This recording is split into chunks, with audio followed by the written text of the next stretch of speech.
Muy bien, hermanos, buenos días. Pues vamos a empezar con la celebración del tiempo de Adviento, que son aproximadamente 4 domingos. Y en estos domingos vamos a recordar, vamos a celebrar la venida del Señor Jesucristo como Salvador a este mundo.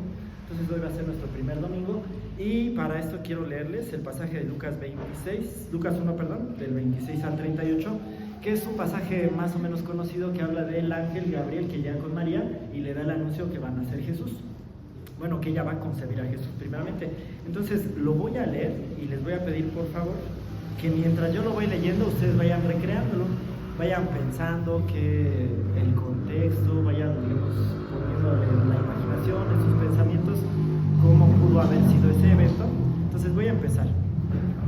Dice Lucas 1:26: al sexto mes el ángel Gabriel fue enviado por Dios a una ciudad de Galilea llamada Nazaret, a una virgen desposada con un varón que se llamaba José, de la casa de David, y el nombre de la virgen era María. Y entrando el ángel en donde ella estaba, dijo: salve, muy favorecida, el Señor está contigo, bendita tú entre las mujeres. Mas ella, cuando le vio, se turbó por sus palabras, y pensaba qué salutación sería esta.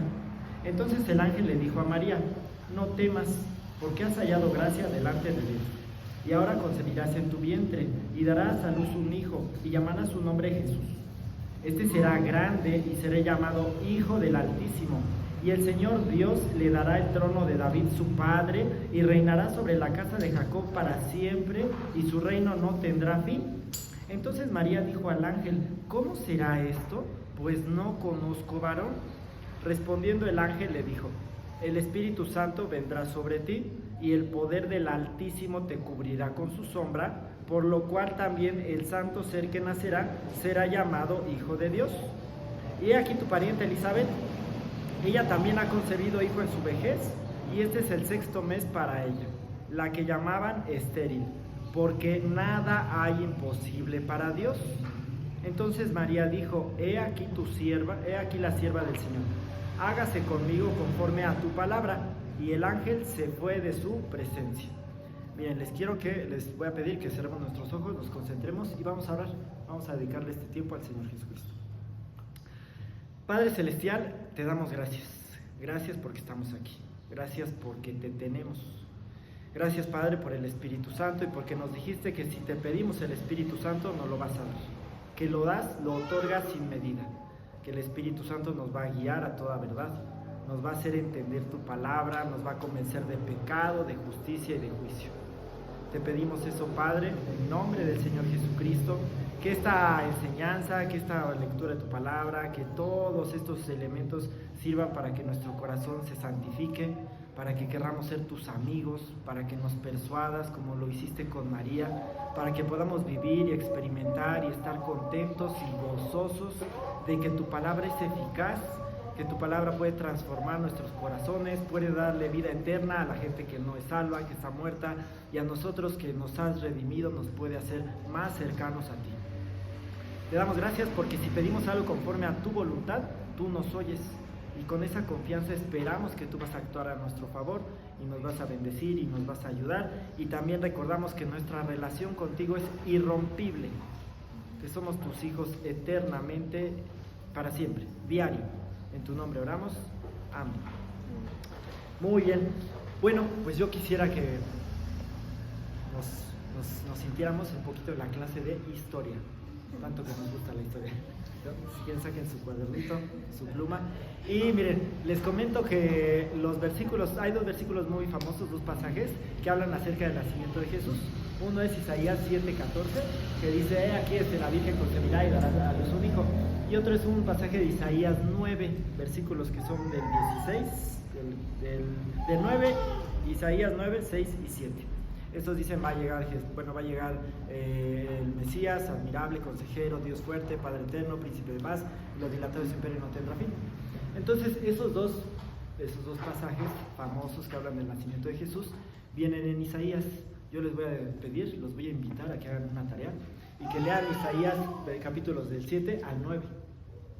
Nos hablan del contexto de esa parte cuando la escribió Isaías, que son muy parecidos a los al contexto cuando llegó el ángel y habló con María, y tienen muchas similitudes a nuestro contexto. Yo les voy a platicar algo acerca de esa parte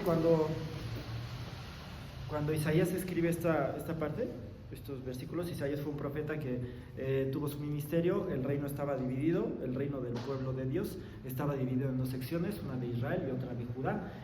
La parte del reino de Israel, pues nunca tuvo un rey bueno, entonces eran las personas que profesaban ser seguidores de Dios, pero lo hacían a su modo. Ellos inventaron su religión y la mezclaron con costumbres de otros pueblos. Y digamos, el reino de Judá eran las personas fieles, ¿no? Los que se supone que pues tuvieron una mejor relación con Dios. El reino duró más tiempo, ahí sí hubieron reyes buenos, otros más o menos, otros malos. Pero les quiero leer unos versículos que nos hablan acerca del contexto de esa vida y de la relación que esos pueblos tenían con Dios, del pueblo escogido, si ustedes se acuerdan, ¿no? Ellos tenían la identidad de que desde que Abraham llamó de Ur de los Dios, llamó a Abraham, iba a formar un pueblo y eran ellos, ¿no? Entonces les voy a leer, miren, Isaías 8.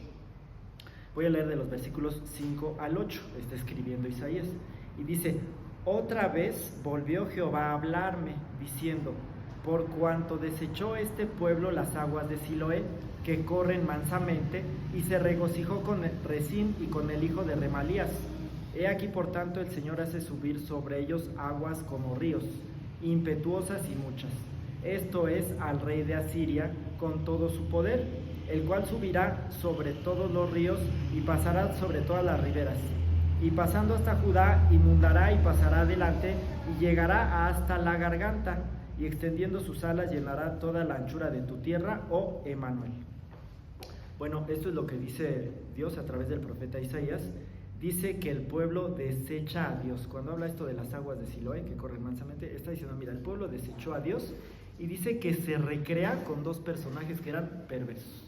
Entonces, estos dos personajes al rato fueron enemigos del pueblo, o sea, tenían problemas entre estas dos secciones del reino. En lugar de unirse, se peleaban, buscaban alianzas con pueblos paganos, y esa era la forma en la que el pueblo de Dios vivía, sin tener una buena relación con Dios, sin una amistad, sin un buen testimonio, sin una vida santa de victoria sobre el pecado, sin cumplir con ese propósito que Dios tenía. Al haberlos llamado, iban a ser una muestra para que las demás naciones se acercaran a Dios. Y bueno, aquí es lo que dice, ¿no? Se regocija con los paganos. Y luego dice, es una descripción de que va a venir unos invasores de Asiria, van a conquistar al pueblo de Israel, y dice que cuando llegan al pueblo de Judá, digamos que son los buenos de entre estos dos, dice que el agua le va a llegar hasta la garganta, ¿no? Es ¿cómo podríamos decir? Una expresión metafórica, pero nos va dando la idea así de cómo estaban las cosas y qué mal estaba la condición de aquellas personas. Ahora, en cuanto al reino de Israel, pues los conquistaron, los llevaron cautivos, les fue muy mal, Dios los juzgó. Pero del otro lado, en el reino, digamos, de los buenos, había un rey que se llamaba Acaz. Quiero leerles una parte de la vida de esta persona que se llamaba Acaz. Les voy a leer 2 de Crónicas 28-24. Dice: además de esto, recogió Acaz los utensilios de la casa de Dios y los quebró, y cerró las puertas de la casa de Jehová, y se hizo altares en Jerusalén en todos los rincones. Bueno, Acaz, este personaje, era un rey, digamos, del pueblo fiel, o de la parte más fiel de Dios. ¿Y qué es lo que hace? Dice aquí, cierra la casa de Dios y rompe los utensilios. Miren, yo les voy a poner así un ejemplo muy sencillo, ¿no? Muy burdo, si ustedes quieren. Vamos a pensar que ustedes tienen una empresa y yo voy a pedirles trabajo, y llego con mi currículum, ¿no? Y a lo mejor ustedes no me contratan, y lo ven y dicen, mira, no te necesitamos, y me devuelven mis papeles, ¿no? O lo echan en un cajón, ay, nosotros te hablamos. O mira, no, pero lo vamos a guardar por si en su casa. No me dieron el trabajo, no tenemos ningún vínculo, está bien, pero imagínense que yo llego con mi currículum y ustedes me lo rompen. No te queremos, ¿no? Se sentiría más feo, más ofensivo. Denota que ustedes sienten repulsión o rechazo, ¿no? Un pronunciado rechazo sobre mí.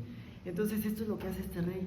Ahora les voy a leer otra parte de la vida de este rey, que este rey va con un gobernante asirio que tenía más poder, que eran personas paganas, pero que pues de alguna forma trató de hacer una alianza, le daban tributo, le daban dinero, y vean lo que dice Acaz.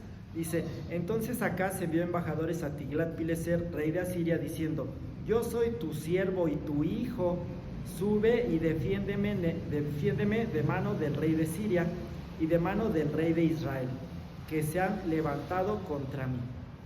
Vean cómo se dirige a este gobernante asirio: soy tu siervo y tu hijo. Miren, piensen, cambien el nombre y que pusieran aquí a Jesús o Dios Padre, y que le dijéramos así: soy tu siervo y tu hijo. Es lo que Dios quiere de nosotros. Pero este gobernante perverso del pueblo de Dios va con un pagano y le dice eso, se le rinde: mira, soy tu siervo, soy tu hijo, defiéndeme, aquí están mis recursos.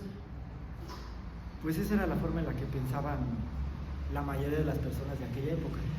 Si vamos viendo el contexto, miren, hay gente pagana, los gentiles, las naciones, que no tienen temor de Dios, que están lejos y que son los que gobiernan, de alguna forma los que tienen la mayor cantidad de influencia, de poder, ejércitos más grandes, son los fuertes de aquella época.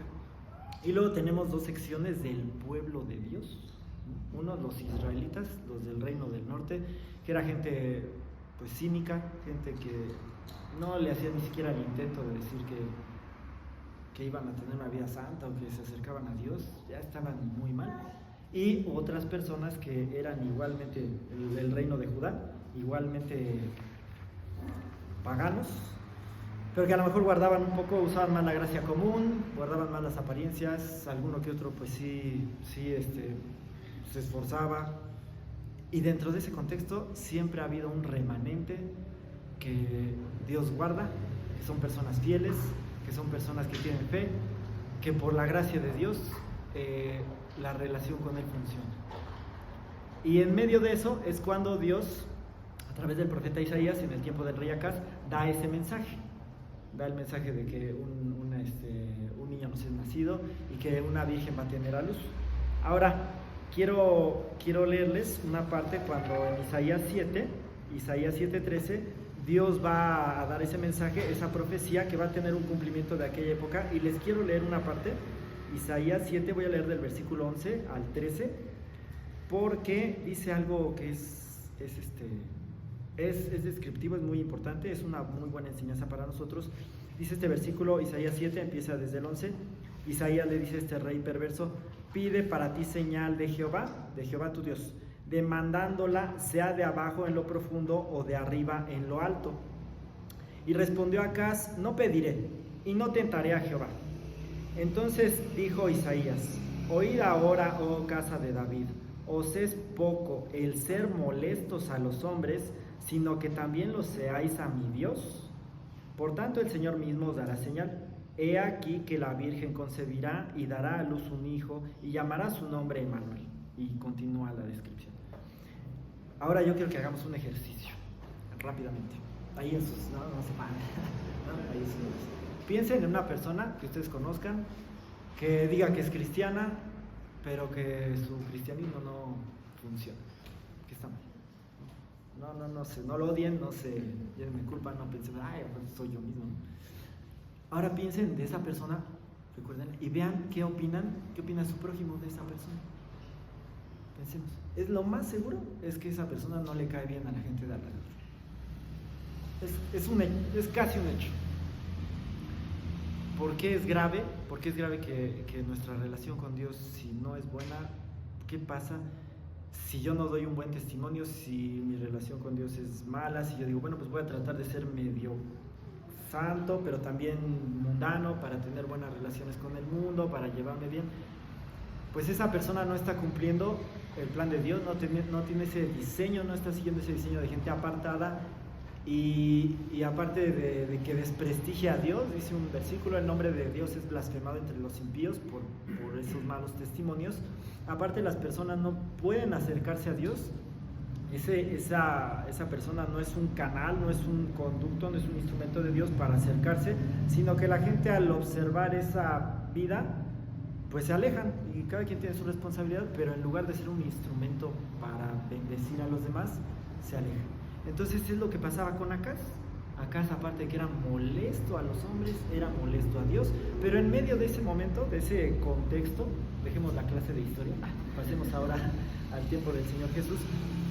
en medio de ese momento, Dios siempre está trabajando. Dios da el mensaje a Isaías y podríamos recordar, yo recuerdo una parte cuando Jesús habla, dice, mi Padre hasta ahora trabaja y yo trabajo. Entonces Jesús no dice, bueno, pues es que como el pecado está tan crecido, como la gente ya no cree en mí, híjole, mira, las personas son muy malas y aman su pecado, pues Dios deja de operar. Aún en medio de ese momento, de esos contextos adversos, es cuando Dios muestra su poder y nos da un mensaje, una esperanza. Y en este caso habla, digamos, de María, ¿no? Vamos a enfocarnos en María cuando llega el ángel y le da un mensaje. Entonces, ¿qué pasa? Llega un ángel, María escucha el mensaje es claro, el mensaje es entendible, y hay algo importante en la vida de María. María era una mujer de fe, eso lo podemos entender, lo podemos ver, porque cuando María llega a ver a su hermana, a su parienta Elizabeth, empieza a alabar a Dios y hace una cita de distintos pasajes de las Escrituras. Entonces, cuando llega el ángel, hay una parte en la que dice que María no se turbó propiamente por la presencia del ángel, sino por su salutación, por sus palabras. ¿Podemos irnos identificando con María? Podríamos nosotros decir, bueno, la palabra de Dios tiene que inquietar nuestro corazón. Podemos entender, mientras yo tenga más fe, conozca un poco más a Dios, cómo piensa, algún evento difícil, sobrenatural, no va a ser algo que me deje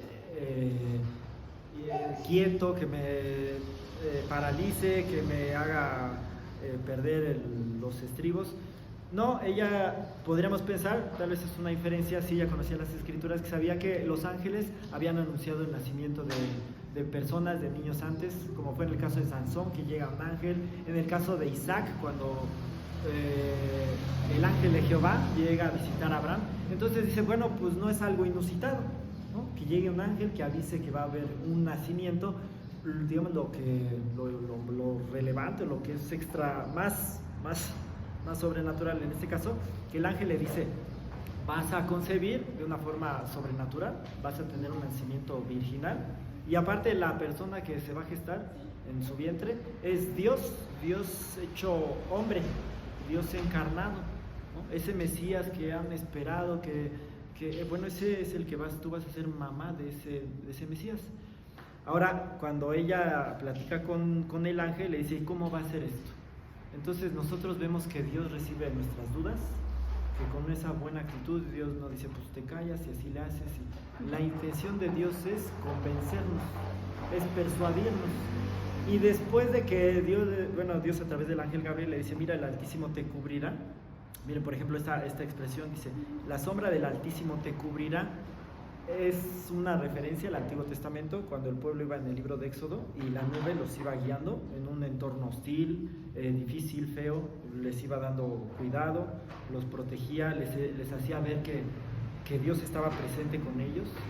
Entonces le dice eso, mira, Dios está contigo, Dios te cubre. Esa misma parte, ¿cómo podríamos decir? Esos mismos verbos se usan cuando Jesús se transfigura y dicen que llega una nube y que cubre a los discípulos y que escuchan una voz del cielo. Cuando Pedro dice que Dios obraba tanto en Pedro que él iba caminando y la sombra de Pedro pasaba y sanaba enfermos. Entonces, es una forma de decirle, mira, Dios está contigo, te va a cubrir. Ella no cuestionó, Dios no le dijo más detalles. Fíjate que después de esto, pues Herodes va a querer perseguir al niño, y se te va a perder a los 12 años en el templo. Digamos que paso a paso, ¿no? Pero con la revelación que Dios le da, persuade a María. ¿Y qué es lo que dice María? Sí, está bien, ¿no? Hágase con tu sierva lo que tú quieras. Y después de eso, no sé si se acuerdan que sigue. Se va a ver a su pariente Elizabeth al 6º mes de embarazo. Entonces, ¿qué es lo que hizo la fe? El mensaje opera en el corazón de María, la convence y María empieza a actuar. No se quedó en casa, recluida, ¿no? Pues es que quizá a lo mejor me apedrea, ¿no? Y estoy en riesgo, ¿qué va a pasar? Ay, Dios, ¿qué hago? No, entiende que Dios está actuando, va a ver a su parienta, la sirve, llegan, platican, sigue el plan de Dios sobrenatural y que Juan es lleno del Espíritu Santo desde el vientre de Elizabeth. Entonces vemos cómo ese resultado pues es un ejemplo para nosotros, que nosotros leamos la palabra de Dios. Dice Pedro, tenemos la palabra profética más segura, no es necesario que viniera un ángel, tenemos que buscar que esa palabra nos inquiete, que nos dirija, y el mensaje de Dios para nosotros podemos confiar en que va a ser claro. A María le dijo, mira, las cosas son así. Es un mensaje sobrenatural, es un mensaje difícil, es un mensaje que humanamente no se puede desarrollar con recursos humanos, pero Dios dice que va a estar con nosotros. Y es la forma en la que nosotros podemos entender. Y yo quiero que hagamos un contraste. No siempre escuchamos a Dios tan atentamente, tan claramente, y podríamos decirle, Dios mío, ayúdame hay un problema. Si yo no puedo escuchar a Dios con esa sencillez, porque el mensaje de Dios es sencillo, ¿qué es lo que está pasando? Y podríamos recordar que cuando Dios empezaba a hablar en parábolas, ¿se acuerdan? Después de que lo desechan, que ya no quieren saber de ti, que tú por el príncipe de los demonios echas fuera a los demonios, entonces Jesús empieza a hablar de esa forma, para que los que oigan no oyen y no se conviertan y yo los sane, ¿no? Y Jesús, por ejemplo, en el Evangelio de Juan, si uno empieza a leer, Jesús les dice, destruyan este templo y yo lo voy a reedificar en 3 días.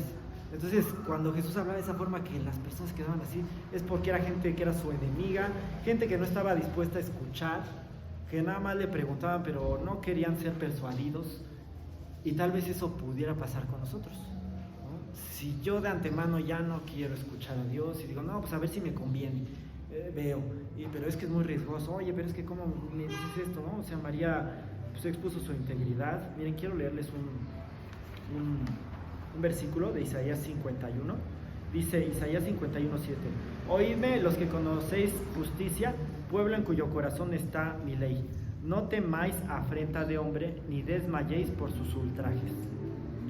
En el caso de María, pues expuso a esto, a afrentas, a ultrajes, y algunas veces podríamos pensar que hay cosas, hay factores, hay recursos que nos pueden detener, pero también esto, ¿qué van a decir de mí? Que hablen mal de mí, que yo sea menospreciado, que se burlen de mí, eso también me puede detener mucho. Entonces que digo, no, mira, ¿sabes qué? Mejor no escucho la voz de Dios, me quedo como estoy. Jesús le decía a sus discípulos, hay muchas cosas que todavía no les puedo decir porque no las pueden sobrellevar. Entonces podemos orar, podemos decirle a Dios, persuádeme, y les quiero leer unos versículos donde Dios nos habla, donde Dios nos recuerda que el plan que Él estableció, que si ya somos salvos, si la redención ya operó en nosotros, si ya somos nacidos de nuevo, esa relación que Dios tiene con nosotros nunca se va a romper. En esta vida, en nunca, y en la eternidad, nunca, ¿no? Miren, les voy a leer Génesis 28, dice, he aquí yo estoy contigo, y te guardaré por donde quiera que fueres, y volveré a traerte a esta tierra, porque no te dejaré hasta que haya hecho lo que te he dicho. Dios habla a Jacob, que era una persona muy difícil, y Dios la transforma y le dice, mira, siempre. Ahora les leo Isaías 46, versículos 3 y 4. Dice, oídme, oh casa de Jacob, y todo el resto de la casa de Israel, los que sois traídos por mí desde el vientre, los que sois llevados desde la matriz, y hasta la vejez, yo mismo, y hasta las canas os soportaré yo. Yo hice, yo llevaré, yo soportaré y guardaré. Entonces, ¿qué es lo que nos dice Dios a través de su palabra, de pasajes como estos? Que siempre nos va a estar cuidando. Siempre, en cada momento, dice aquí hasta la vejez, hasta el último día de nuestra vida, Dios se compromete a estar con nosotros, a guiarnos, a darnos esa cobertura como la de la nube. Y bueno, regresando al ejemplo de María, al contexto en el que vivían los israelitas en el tiempo en el que María es embarazada, pues la gente vivía igual. Habían personas los samaritanos, ¿no? Que decían, ¿no? Tenían su religión, eran personas de mala nota. Había gente que no había renunciado a esa supuesta relación con Dios. Había personas que la mayoría que pues decían que eran el pueblo escogido y caían mal, como yo les decía, ¿no? Los romanos no veían ese reflejo de santidad, de personas íntegras, de personas que honraran a Dios, que le tuvieran temor, que realmente tuvieran una devoción, una relación cercana con su Dios, que esperaran a su Mesías. Pues realmente la gente no esperaba a un Mesías, o esperaban a un libertador que a su modo, ¿no? Que los ayudara, que quitara de la opresión romana. Y Jesús, cuando llegó a este mundo, Él es el Salvador, Él es la persona que nos da esperanza en medio de un contexto donde no la hay. Jesús dice, mi reino no es de este mundo. Jesús mismo nos hace entender, en este mundo tendrán aflicción. Jesús no tiene la intención de componernos las cosas, de hacer que estemos muy cómodos, de arreglar el mundo, de darle riquezas a todos, porque pues lo que Dios más quiere, hay una frase de un comentario que dice, Dios no vino a componer el mundo sino a hacer grandes a los hombres. Lo que Dios quiere es ejercitarnos, es hacernos a la imagen de Él, y para eso usa disciplinas, contextos difíciles, sufrimientos, para esa clase de cosas, humillaciones, es lo que muchas veces sirve para santificarnos, y es donde se expone su gloria. Entonces, en medio de un contexto difícil, de problemas, de gente que pues, decía que era el pueblo de Dios y no lo demostraban, ahí es cuando Dios quiere hablarnos, quiere manifestarse, quiere darnos esa provisión, quiere decirnos, mira, esto sí funciona, esto es real, esto tiene eficacia, esto es poderoso. Ahora, algo importante, cuando vemos aquí en el mensaje de Dios hacia María, podríamos ver algo que es bonito. Llega el ángel y le da un mensaje, ¿se acuerdan? No le pide su opinión, ni le dice, ¿tú cómo ves? O vamos a negociar alguna de estas condiciones, ¿no? O María le dice, oye, fíjate que se te pasó esto. Y eso es algo en lo que podemos descansar, es parte de la fidelidad de Dios, porque Dios trazó un plan para nosotros. Y no nos va a pedir permiso a ver si queremos o si no. Tenemos, miren, el ejemplo, por ejemplo, de Sansón. Sansón cumplió ese plan de Dios y lo agotó. Solo que Sansón pues padeció mucho, no lo disfrutó, fue desechado, bueno, terminó mal, ¿no? Terminó mal su vida. Entonces, el plan se cumplió, el plan está trazado. Podríamos pensar en personas que se resistían a Dios, pero pues creo que no es lo mejor. Ya tenemos la confianza de que Dios nos va a usar, Dios va a hacer algo, lo que han prometido en nosotros. Podemos decirle, mira, si no tengo en claro cuál es tu propósito para mi vida, ayúdame, dice el Salmo 119, lámpara es a mis pies tu palabra y lumbrera mi camino. O sea, nos ayuda, nos apoya en cuestiones pequeñas como una lámpara o como en un foco, como en un poste de luz a largo plazo. Entonces podemos tener esa confianza. Dios ya va a desarrollar ese plan para nosotros, es un hecho, lo va a seguir haciendo. Lo que tenemos que hacer es tener la actitud de María, ser persuadidos y decir, hágase con tu siervo conforme a tu palabra. Y eso es bueno, está bien, porque Dios muestra esa parte de su soberanía, porque tal vez si no, pues lo que nosotros pudiéramos escoger carnalmente es estar más cómodos, es decirle a Dios, mira, no me voy a ir al pecado, no me voy a poner como ejemplo, no me voy a comparar con Acaz, ese rey malo, con los israelitas, con los paganos, ¿no? Pero a lo mejor quisiéramos tener una vida cómoda, tranquila y ligera. Y Dios no va a permitir eso, Dios no lo ha diseñado así. Dios quiere mostrar su gloria, Dios quiere llevarnos a experiencias plenas. Nos vino a dar una vida abundante, vino a darles vida y vida en abundancia. Entonces parte de ese diseño de Dios, de ese Salvador, es meternos al reino de esa forma. Y bueno, quiero ya acercarme al final. Quiero comentarles un contexto sin Jesús, una vida así, sin un Salvador, sin una esperanza. Y quiero ponerles un ejemplo de una persona que yo conocí, el amigo de un amigo en la primaria, que tuvieron un problema y había un niño en una primaria. Y de repente detectaron las autoridades de esa primaria que el niño ya no quería ir a la escuela. Ya dicen, el niño siente pánico de llegar, porque otros compañeros lo molestaban y lo trataban muy mal, ¿no? Entonces agarraron a los infractores y los pusieron en el patio, los pusieron así en medio, los pusieron a cargar sus mochilas, no entran a clases. Y al niño otro lo llevaron, no sé con quién, creo que con un psicólogo. Hablaron a uno de los papás de los niños infractores y entonces ya, ¿no? Dijeron, no, pues ya el niño tranquilo, mira, ya no te van a hacer nada, otra vez entra. Y los demás niños, pues llegó el papá y dijo, está bien, miren, entiendan, y ya alegó, les perdonaron el castigo a todos, otra vez regresó. De alguna forma se arregló, ¿no? El corazón de esos niños infractores probablemente no haya cambiado, porque hubo alguien tan hábil que resolvió el problema. Ahora pensemos que fuéramos ese niño que no nos gusta ir a la primaria o a la escuela, porque pues, no vas a estudiar y ya, ¿no? Vas a enfrentar un problema complicado. Y creo que ese sentimiento a lo mejor lo hemos percibido, pues a lo mejor saliendo de nuestra casa, ¿no? Puede ser que el rumbo esté difícil y dices, mira, no puedo pasar por esta calle porque está feo, a lo mejor me tengo que rodear, ¿no? Sin Jesús, pues ¿quién te defiende? A lo mejor no tienes muchas herramientas, a lo mejor llegas a tu trabajo, hay competencia, ¿no? Puede ser un ambiente hostil, puede estar difícil. Nosotros vemos así a lo mejor como los peceros se van peleando el pasaje y no es nomás llegar y trabajar, ¿no? Ya este mundo está complicado. Entonces pueden haber situaciones difíciles, la delincuencia, ¿no? ¿Quién me defiende? A lo mejor llego a mi casa y en mi casa tal vez no está el mejor ambiente. Conocí a otra persona que tenían unas mascotas y entonces les gustaban las mascotas.